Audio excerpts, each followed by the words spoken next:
All right, seventh graders, it's Mr. Paredes again, finishing out Module 1 on page 25. We have Lesson 1.4, Applying Addition and Subtraction of Integers.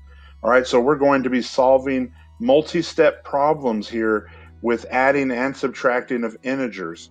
Okay, so let's go ahead and jump to the digital whiteboard for a few examples before you guys start your lesson. All right, so let's look at example number 1 here. A seal is swimming in the ocean 5 feet below sea level.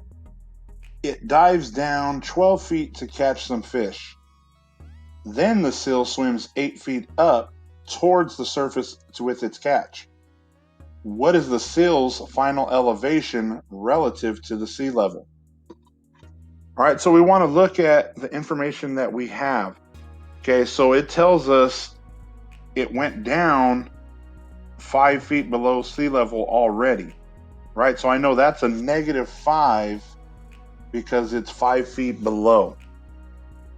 The next important information comes when it says dives down 12 feet, right? Well, down means negative, so another negative, or we have another -12 to add to this.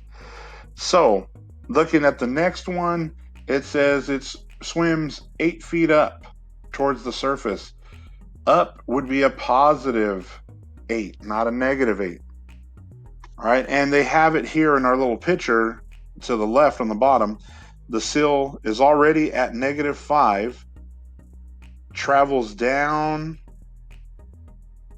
to -12, and then goes back up 8 feet.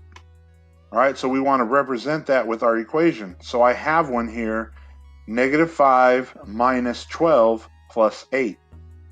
So from here, we can just add and subtract from left to right.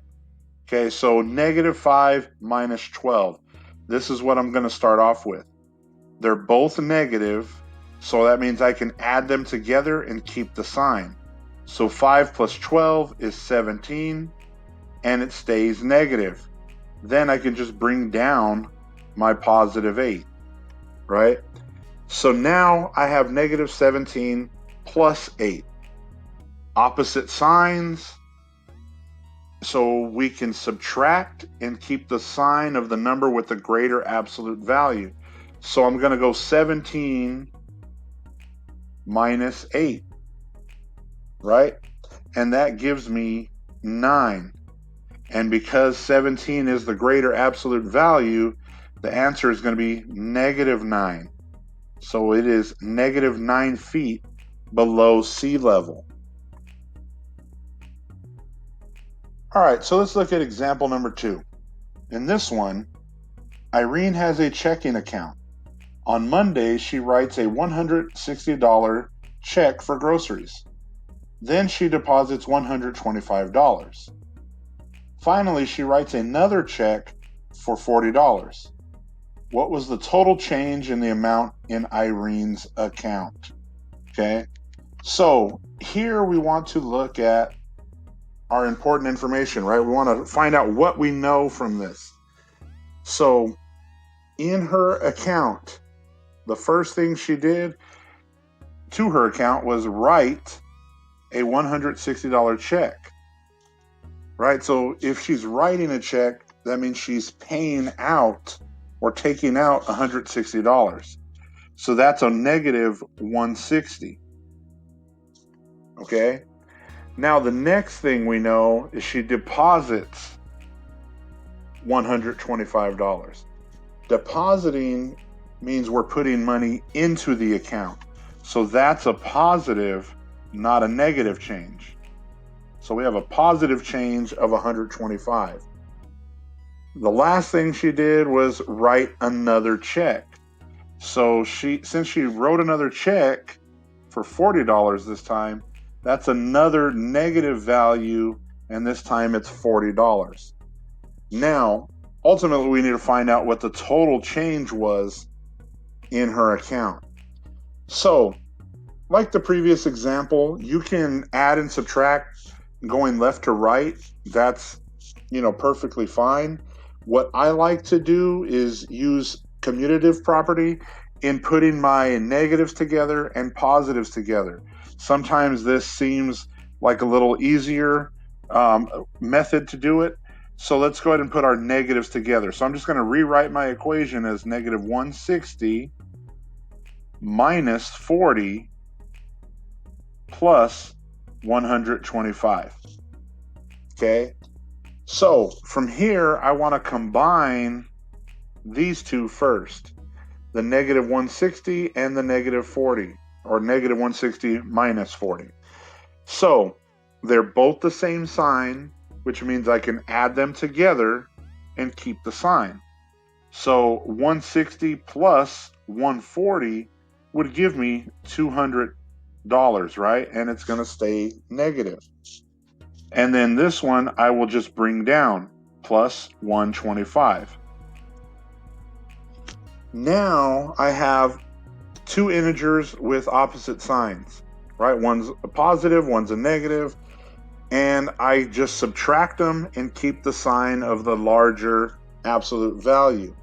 Okay, so with this, we go 200 minus 125, which gives us 75. And because 200 was the greater absolute value and it's negative, the answer will be negative.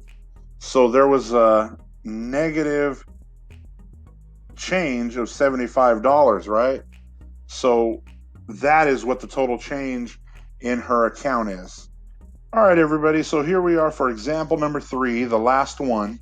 And this is on page 27 of your book and of your digital workbook. All right, so in this one, the Tigers, a football team, must gain 10 yards in the next 4 plays to keep possession of the ball.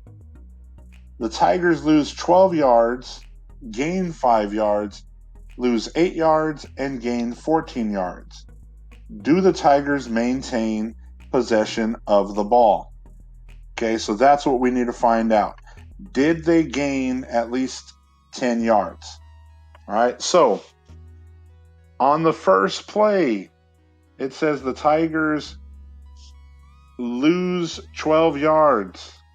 All right, so they lost 12. That's negative, right? So that's negative 12.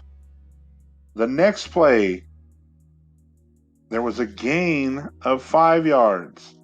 So gain would give us a positive value, so positive 5. Then they lose 8 yards. So losing 8 yards, that would give us a negative value, so negative 8, right? And then the last play, the fourth play, they gained 14 yards. So we have a positive 14. Now we need to figure out, did they at least get 10 yards, positive 10 yards? Okay, so again, you can add and subtract it from left to right, or you can combine your, put your negatives together and your positives together. On this one, I'll go ahead and go left to right, and then we'll do the other method just so you guys can see both in this example. So negative 12 plus 5, opposite signs, so we have to subtract them and keep the sign of the larger, greater, or larger absolute value, sorry. So 12 take away 5 is 7, and since 12 is the greater absolute value and it's negative, we'll keep that negative. Okay, then I'll just bring down my negative 8 and then the positive 14. All right, so I have negative 7 minus 8. They're both negative. They're the same sign. I can add them together and keep the sign. And when we add 7 plus 8 together, we'll get 15. And they're both negative. We keep that sign, so it's a negative 15. And then I just bring down my plus 14. Again, different signs. We subtract them, keep the sign of the larger, greater absolute value. So 15 take away 14 is just 1, and 15 is the number with the greater absolute value, and it's negative, so we would get negative 1. Okay, so this means we did not get a first down, right? Because it's less than 10 yards. Okay, we needed to get at least 10 yards for a first down. We didn't do that. Okay, so this time I'm going to try it with the other method. All right, and I'm just going to do this here. So I have negative 12 plus 5 minus 8 plus 14, right? I want to get my two negative values together. So negative 12 minus 8. And then I'm going to put my two positive values together. Positive 5 plus 14. All right. Now, negative 12 and negative 8, when I combine these, I add them together, keep the sign. 12 plus 8 is 20, and it's going to keep a negative value, right? And then I can just bring down these numbers. And of course, if you want to combine these two first, and we'll go ahead and do that. Let's go and combine our two positives together. 5 plus 14. All right. So when I do 5 plus 14, I get 19. And it's positive, and I'm going to bring down my negative 20. When I combine these, I'm going to get the same thing like I did on the opposite side. All right. So like I said, it is up to you how you want to solve them out, but that is how you get your equations set up.